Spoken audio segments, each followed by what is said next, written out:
mampir sebentar ke tepi sumur. Perkenalkan, nama saya Azra Ufaira dari SD Negeri 16 Kecamatan Pontianak Timur. Hari ini saya ingin membawakan sebuah cerita dongeng yang berjudul tentang si kelak dan si burung gading yang bijaksana. Mau tahu tidak? Cerita dongeng ini saya alami sendiri loh, berdasarkan kearifan lokal yang ada di kota Pontianak, yaitu Sungai Kapuas. Saya berharap dengan cerita dongeng ini kita semua dapat belajar dengan kearifan lokal yang ada. Di sana, udah siap belum mendengarkan cerita dari saya? Yang di sini sudah siap belum? Kalau udah siap, saya mulai ya. Alkisah di Kampung Banjarserasan, di tepi Sungai Kapuas, Kota Pontianak, hiduplah seekor burung kurwa yang cerdas bernama Koko. Koko ini memiliki sifat rasa ingin tahu yang sangat tinggi dan selalu penasaran dengan hal-hal baru yang dia temui. Koko selalu senang mencari tahu segalanya dengan caranya sendiri. Koko selalu bermain di tepi Sungai Kapuas bersama temannya seperti ikan, udang, buaya, jawa, dan masih banyak lagi teman Koko yang tidak bisa disebutkan satu persatu.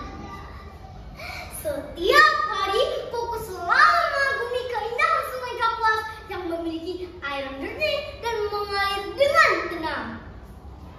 Sungai Kapuas menjadi tempat hewan-hewan mencari makan, minum, dan menjadi tempat bermain.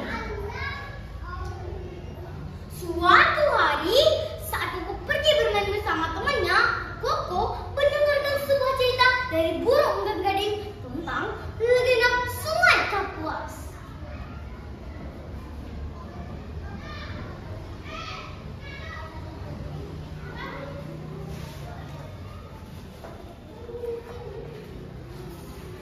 Hai teman-teman, kalian tahu tidak tentang legenda Sungai Kapuas? Katanya Sungai Kapuas ini memiliki kekuatan mistis loh. Nenek moyang bercerita bahwa Sungai Kapuas ini telah dihuni oleh makhluk gaib yang bernama Puaku. Kalian tahu tidak? Puaku ini adalah sebuah naga besar yang bersemayam di dalam air yang diyakini sebagai penjaga kemudian sungai dan juga sebagai penjaga makhluk hidup dari segala macam bencana, dengan syarat mereka harus menghormati, menjaga, dan melestarikan sungai dengan baik. Nenek moyangku selalu menyampaikan pesan bahwa jaga sungai ini, jangan sampai ada yang mengotorinya. Jika ada naga, maka bencana besar akan datang melanda. Kata si Koko. Kata si Koko pun menjawab, "Hei burung gading, apakah kamu percaya dengan semua cerita itu? Itu adalah sebuah cerita mitos." Kata si Koko. Burung gading pun menjawab, "Koko, sudah kalau kamu tidak percaya, yang penting aku sudah menceritakan semuanya."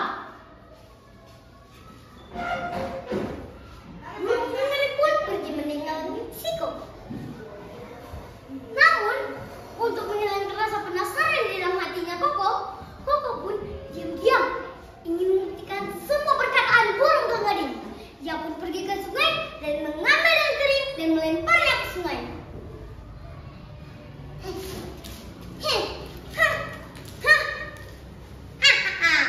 Aku akan membuktikan tentang legenda Sungai Kapuas itu tidak benar. Itu adalah sebuah cerita mitos. Kata si Koko. Ia melihat sebuah bekas makanan yang ditinggalkan oleh manusia. "Ini gimana? Aku akan ikut melemparnya ke sungai."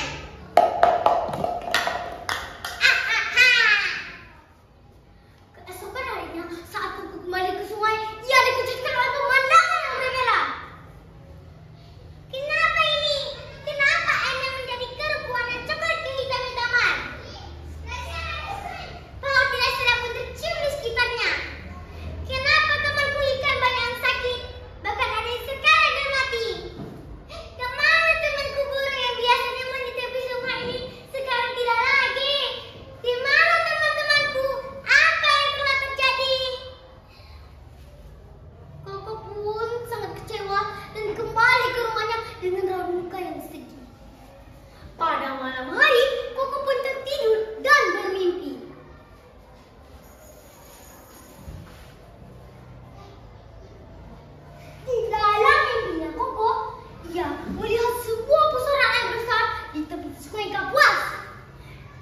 Tiba-tiba ia melihat seekor buaya di permukaan air. Koko sangat terkejut dan ketakutan akan hal itu. Sang buaya sangat marah terhadap Koko dan menatap tajam kepada Koko.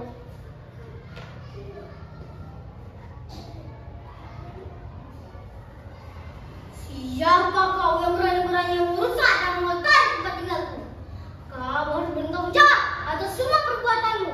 Ingatlah pesanku. Suatu hari nanti bencana besar akan datang ke sepadan sungai kampus ini. Tapi Koko pun sangat ketakutan dan gelisah hingga terbanglah mimpinya. Jangan, tidak, jangan. Besok aku harus menangisi burung Aladin. Aku harus menceritakan semuanya apa kejadian yang telah ada di mimpiku. Aku harus meminta maaf kepadanya. Aku harus mendengarkan nasihatnya. Esokan harinya, Koko menemui burung Ganggading. Saat Koko menemui burung Ganggading, Koko pun berkata, "Hei burung Ganggading, dari mana saja kau? Aku mencarimu ke sana kemari," kata si Koko. Burung Ganggading pun menjawab, "Aku dari di sini saja. Kenapa kau mencariku?" Kata si burung Ganggading. Koko pun menjawab, "Oh burung Ganggading, maafkan aku. Akulah yang mencemari sungai kampus ini. Akulah yang membuat teman-teman kita ada yang mati karena dia sakit. Aku bermimpi Koko mendatangiku dan berkata bencana besar akan datang kepada sungai ini. Apa yang harus aku lakukan? Apa yang harus aku lakukan? Tolong aku," kata si Koko. Burung Ganggading pun menjawab, "Baiklah, akan memaafkan kau. Tenang, semua pasti ada solusinya. Tapi kamu harus berjanji tidak mengulangi perbuatanmu ini dan kamu tidak akan membuang sampah kepada sungai kampus ini lagi." Sang Koko pun menuruti kemauan burung Ganggading. "Baiklah burung Ganggading, aku akan mengikutimu. Terima kasih kau telah membantuku," kata si Koko. Sejak saat itu, Koko tidak membuang sampah dan mencemari sungai lagi. Dan Koko berusaha mengingatkan teman-temannya agar tidak membuang sampah sembarangan dan tidak mencemari sungai kampus lagi. Nah, baiklah, dari kisah si kera dan burung Ganggading tersebut, di sungai kampus ini pun menjadi cerita yang diceritakan turun-temurun di kampung Banjarnegara. Akhirnya,